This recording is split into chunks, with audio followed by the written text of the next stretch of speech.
Président. Bon, avec le nom que je porte, vous n'auriez pas compris que je ne prenne pas la commission agriculture, je pense. Donc, nous nous sommes réunis au début de l'été à Sauveterre de Béarn, évidemment. Sully l'avait compris depuis longtemps. Oui, vous l'avez compris.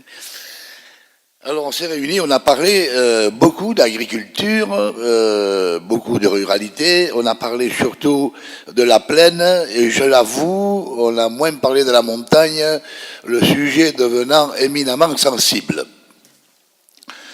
Donc, nous avons parlé beaucoup de la promotion de l'agriculture en Béarn, mais aussi la promotion des circuits courts, la promotion des soirées organisées pour les repas de producteurs qui se font de plus en plus nombreux et qui sont très porteurs et sont très fréquentés. Et nous avons aussi parlé de la valorisation des produits identitaires locaux. On a aussi une réflexion sur la mobilité et le développement des réseaux de transport alternatifs dans le monde rural. Vous êtes sans savoir qu'il y a certains endroits où des circuits ont été supprimés et se pose la mobilité chez nous dans le monde rural. Nous avons parlé d'une élaboration d'une stratégie de promotion du Béarn, le Béarn urbain, mais aussi le monde rural. Et je voudrais vous demander, Monsieur le Président, de tenir compte dans le Béarn, le pays de Béarn, des territoires très ruraux. Vous êtes maire de Pau, vous avez une agglomération magnifique, mais je crois qu'il faut que nous essayions, que nous développions une véritable complémentarité entre la ville et la campagne. Et nous serons, je crois, très vigilants à ce que cet équilibre soit maintenu. Nous avons parlé aussi évidemment des actions en faveur du numérique, mais je crois que ça c'est bien lancé pour que tout le monde puisse avoir accès au numérique partout. Je crois que maintenant le numérique est indispensable dans le monde rural, chez les agriculteurs. Donc le projet qui se met en place sera évidemment le bienvenu et je pense que le pays de Béarn peut soutenir cette action indispensable. Et nous avons beaucoup parlé alors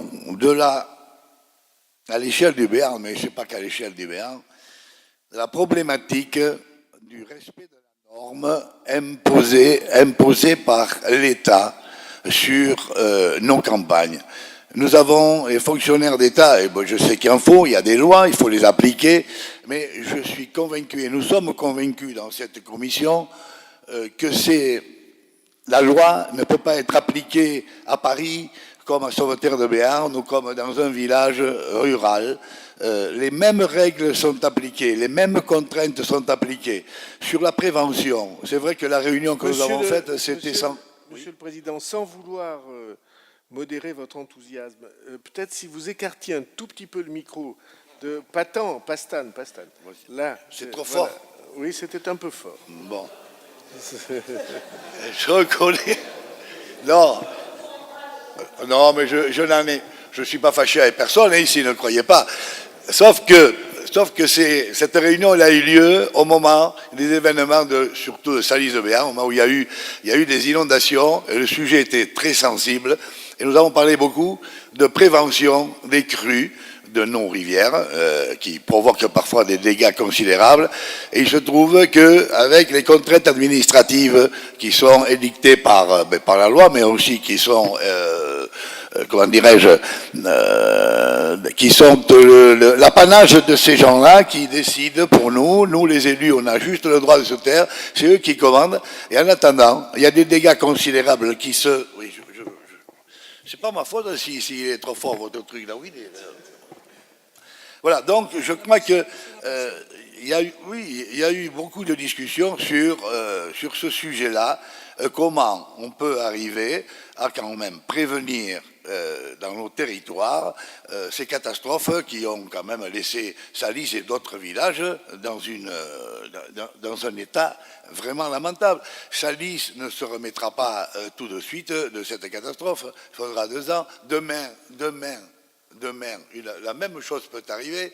Si ça arrive, et si on ne fait rien pour prévenir les crues du Salais, eh bien demain, Salis est sous 2 mètres d'eau, quoi. Je défends Salis, mais je défends aussi toutes les communes qui ont eu des problèmes d'inondation. Et il n'y a pas que sur les inondations qu'il y a ces règles qui sont très contraignantes. Et on ne peut pas discuter. Et nous, quand même, qui sommes, vous êtes tous des élus de quelque part, vous connaissez bien votre territoire. Moi, je pense connaître bien le mien. Eh bien, j'ai juste le droit de dire. Je vais vous donner un exemple. J'ai une île magnifique à Sauterre. Le jour des inondations, ça fait longtemps que je demande à la DDTM d'arraser un atterrissement qui s'est formé, de le baisser, parce que cet atterrissement envoie l'eau sur l'île. Eh bien, on ne peut pas aller dans le Gave. On ne peut pas. Donc, là, eh bien, l'atterrissement, il était comme ça, maintenant il est comme ça, demain il sera comme ça. Résultat des courses, moi j'ai 1/3 de l'île qui est parti. Voilà, et c'est un espace naturel sensible. Qu'est-ce que je fais, moi, là? Et il n'y a pas que moi, il y a plein de maires, d'élus qui ont eu les mêmes problèmes. Donc je crois, enfin, je ne sais pas ce que peut faire le Béarn, le pays du Béarn, là, mais c'est un problème récurrent. Et je voudrais vous parler maintenant de la promotion du Béarn, on en a parlé aussi. Vous savez que sur ce territoire, nous avons un animal emblématique. Non, je ne pense pas à la montagne, hein, je pense à la Blonde d'Aquitaine. Nous avons le premier département français d'éleveurs de Blonde d'Aquitaine. Et nous avons un projet, dans le Béarn des Gaves, de créer la maison de la Blonde d'Aquitaine. En France, il y a la maison du Charolais, il y a la maison du Limousin, il y a la maison de la Bassadaise, je crois. Mais il n'y a pas de maison de la Blonde d'Aquitaine. Pourtant, il me semble que sur les armes du Béarn, il y a 2 vaches. Bon, c'était pas les Blondes des Pyrénées, c'était des Béarnaises sûrement.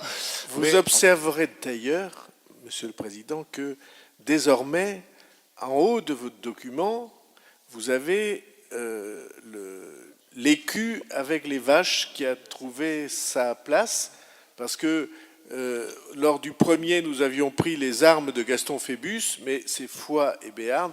Là, comme nous sommes concentrés sur le Béarn, désormais, vous avez de nouveau l'écu avec les vaches. Voilà. Avec Pays de Béarn. Je termine, Monsieur le Président. Allez-y. Mais c'est moins fort, c'est plus supportable. C'est parce que vous évoquez les vaches, Monsieur le Président. Il y a un autre animal emblématique aussi du Béarn. C'est le saumon. C'est le saumon. Et le saumon qui venait frayer dans la vallée d'Ossau, qui vient toujours un petit peu, mais beaucoup moins. Et c'est un combat que nous devons mener. Et je crois que le Béarn peut porter ce combat. Nous sommes en train de travailler pour supprimer la pêche au filet dans la vallée, dans le port de Bayonne. Le port de Bayonne, il faut savoir que ça va du pont Grenet, le pont rouge, qui, si vous connaissez, jusqu'à la mer. Et là-dessus, la pêche au filet est interdite. Pardon? Voilà. Donc, cette pêche qui a encore continué cette année, ils prennent un nombre incalculable de saumons. Alors c'est un danger pour l'espèce, évidemment, c'est un danger pour la biodiversité. Plus vous attraperez de saumons au filet dans la Dour, et moins il y en a qui viendront frayer. Puis un jour, on dira, tiens, il n'y a plus de saumon, c'est bizarre. Et pourtant, je peux vous dire que c'est une pêche sportive, mais qui devrait attirer chez nous beaucoup de touristes. Voilà, ça c'est un combat, je crois, que peut mener aussi le pays de Béarn. La Blonde aussi, j'y tiens. Mais si on veut défendre la notoriété du Béarn, il faut déjà défendre ce que nous avons d'emblématique sur ce territoire. Voilà, j'en ai terminé. Excusez-moi de vous avoir assourdi.